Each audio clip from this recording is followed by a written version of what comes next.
Hi. Let's talk about now efficient portfolios of risky assets as the Markowitz algorithm.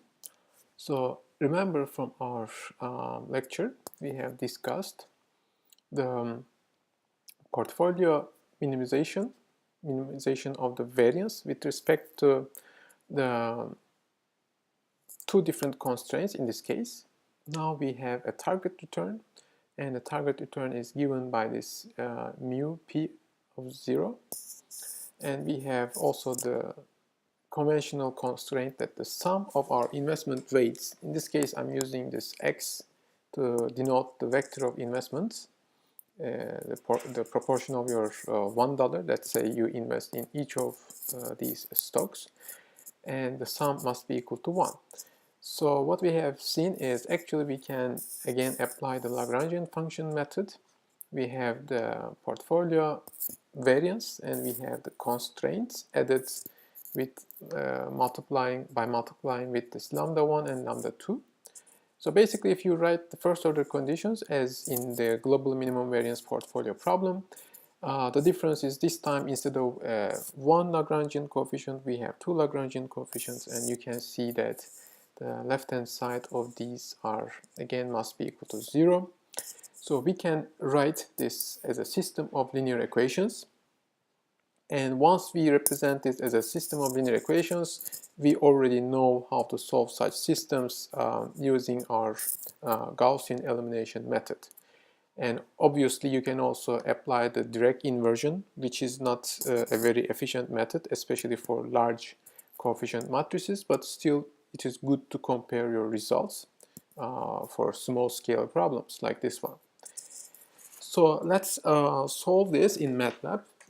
So how can we do that?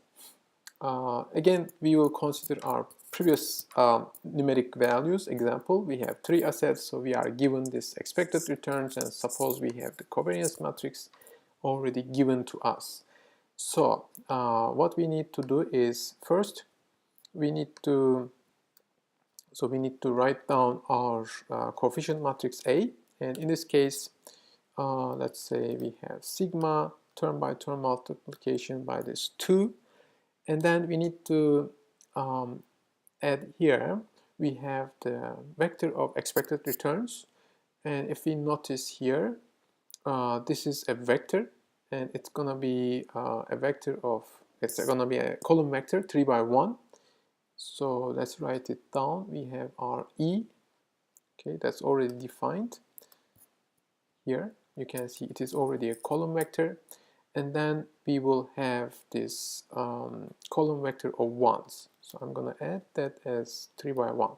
So that gives me the first row, and then if I go to the second row, I need to use the transpose of this E. So this gives me a row vector, and then I need to have a 0 here and another 0 here. Okay, so these are just scalars here, and this is completely now you can see a row vector combined together. So you have this 1 by 3 and 0 0, so it's a 1 by 5 row vector in the second row.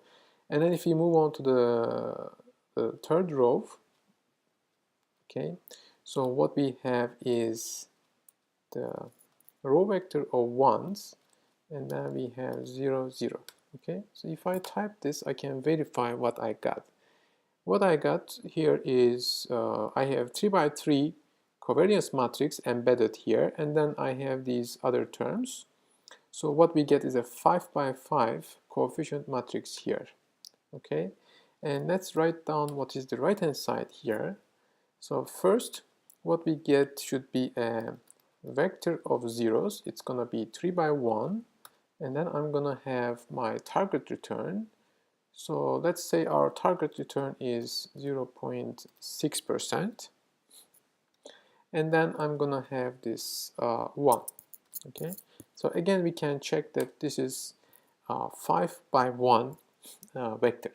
So in this case we can obtain the solution either by the direct inversion as what is written here, although that's not the most efficient way. We can obviously use it for comparison purposes, And alternatively, you can also obtain the Gaussian solution using the backslash operator.